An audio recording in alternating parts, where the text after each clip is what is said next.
최후 심판 혹은 마지막 날이라고도 하죠. 다들 한 번쯤은 궁금해하면서도 사실 좀 막연하게 느껴지는 그런 주제잖아요. 대체 성경에서 말하는 그날은 도대체 언제일까요? 오늘은 바로 이 심판의 시기는 물론이고 그 진짜 의미가 뭔지 한번 제대로 이야기 나눠보겠습니다.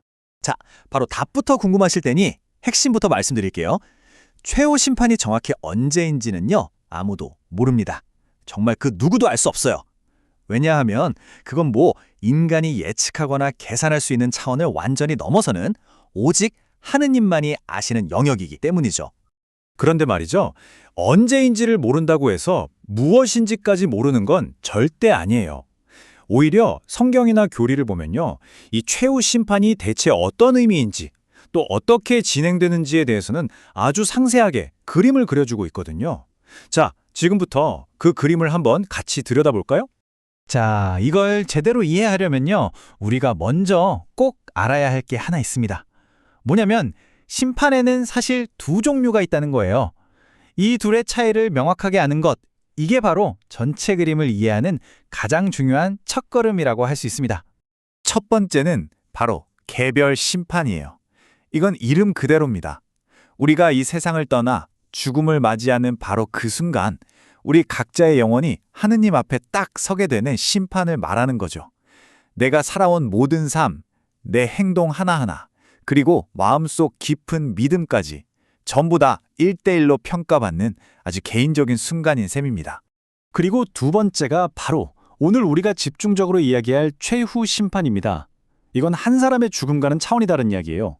인류 역사의 대단원의 막을 내리는 바로 그 마지막 날에 일어나는 사건이죠. 예수 그리스도께서 영광스럽게 다시 오셔서 과거에 살았던 사람이든 지금 살고 있는 사람이든 모든 인류를 한자리에 쫙 모아놓고 공개적으로 하시는 그런 보편적인 심판인 겁니다. 자, 그럼 한번 정리해 볼까요? 보시는 것처럼 이 두 심판은 시기, 대상, 성격 모든 면에서 정말 뚜렷하게 다릅니다. 개별 심판은 내가 죽은 직후에 나 혼자 비공개로 받는 심판이죠. 반면에 최후 심판은 세상 끝날에 모든 인류가 다 같이 공개적으로 받게 됩니다. 그러니까 핵심은 이거예요. 하나는 내 개인의 운명을 결정하는 첫 단계라면 다른 하나는 인류 역사를 통째로 마감하는 최종적인 선언이라는 겁니다. 차이가 확실하죠? 근데 여기서 정말 놀라운 점이 하나 있습니다. 뭐냐면 최후 심판이 그냥 영혼만의 이야기가 아니라는 거예요. 교리에 따르면요, 바로 이때 우리가 영광스럽게 부활한 육신을 다시 입게 된대요. 그리고 그 육신은 이미 개별 심판에서 결정됐던 우리 영혼의 운명 있죠. 천국이냐 지옥이냐. 그 운명에 영원히 함께하게 된다는 겁니다. 말 그대로 몸과 영혼이 다시 완전하게 하나가 되어서 영원을 맞이하는 거죠. 정말 엄청난 이야기죠. 자, 그럼 이렇게 어마어마한 심판은 대체 누가 그리고 어떤 기준으로 하는 걸까요? 이 질문은 그냥 신학적인 궁금증이 아니라 우리 삶과 바로 연결되는 문제니까요. 절대 그냥 지나칠 수가 없죠. 그 답을 바로 확인해 보겠습니다. 네, 심판자는 바로 예수 그리스도입니다. 교리에 따르면 세상의 마지막 날, 그분께서 영광스러운 모습으로 다시 오셔서 그 순간에 살아있는 사람들과 이미 세상을 떠난 모든 이들을 심판하실 거라고 합니다. 자, 심판자가 누구인지는 이제 명확해졌습니다. 그럼 이제 정말 중요한 질문이 남았죠. 바로 기준입니다. 심판의 기준은 과연 뭘까요? 하느님께서는 우리의 어떤 모습을 보고 판단을 내리시는 걸까요? 이 심판의 근거는요, 우리의 상상을 초월할 정도로 아주 포괄적입니다. 먼저 겉으로 드러난 우리의 행동과 업적, 당연히 평가 대상이고요. 그리고 하느님과 우리 이웃들에게 어떻게 했는지 그 모든 행위들도 다 고려됩니다. 그런데 정말 놀라운 건 이거예요. 우리 마음 가장 깊은 곳에 꼭꼭 숨겨두었던 비밀들, 생각들, 그 동기까지도 전부 다 낱낱이 드러나서 심판의 근거가 된다는 점입니다. 그러니까 숨길 수 있는 건 아무것도 없게 되는 거죠. 그리고 이 엄중한 심판이 끝나고 나면 그 결과는 아주 극명하게 나뉩니다. 한쪽은 영원하고 복된 생명을 얻게 되고요. 다른 한쪽은 영원한 멸망과 단죄를 받게 됩니다.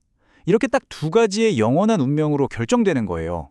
영원한 멸망이라 사실 이런 말을 들으면 좀 두렵고 무서운 마음이 드는 게 당연하죠.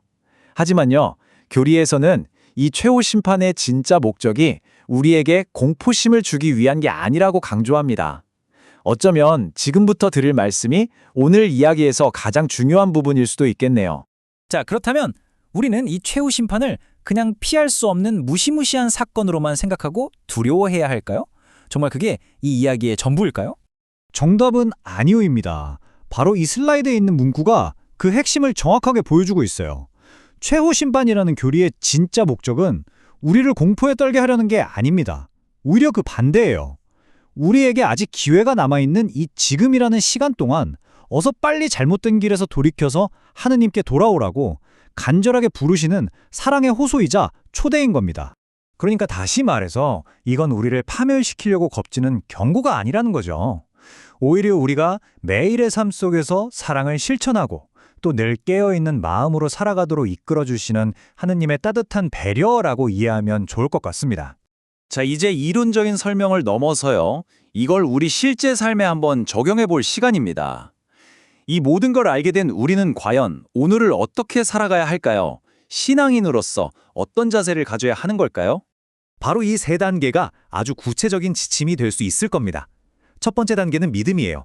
심판은 물론 엄중하지만 그 너머에 있는 하느님의 크나큰 자비와 공정한 정의를 굳게 믿는 겁니다. 두 번째 단계는 실천이죠. 사랑과 회개의 마음으로 매 순간을 살아가려고 노력하는 거예요. 그리고 마지막 세 번째 단계는 충실함입니다. 아직 오지도 않은 미래를 막연히 두려워하는 대신에 바로 지금 내게 주어진 이 오늘, 하루를 충실하게 그리고 온전히 살아내는 것. 이것이야말로 마지막 날을 가장 잘 준비하는 자세라고 할 수 있습니다. 세상의 마지막 날이 언제 올지는 정말 아무도 모릅니다. 하지만요, 우리 각자의 마지막 날, 그러니까 개별 심판을 받는 그 순간은 어쩌면 바로 오늘이 될 수도 있습니다. 만약 오늘이 당신의 마지막 날이라면 당신은 이 하루를 어떻게 살아가시겠습니까? 이 질문에 대한 답을 스스로 찾아가는 과정이야말로 최후 심판을 준비하는 가장 지혜로운 방법일 겁니다.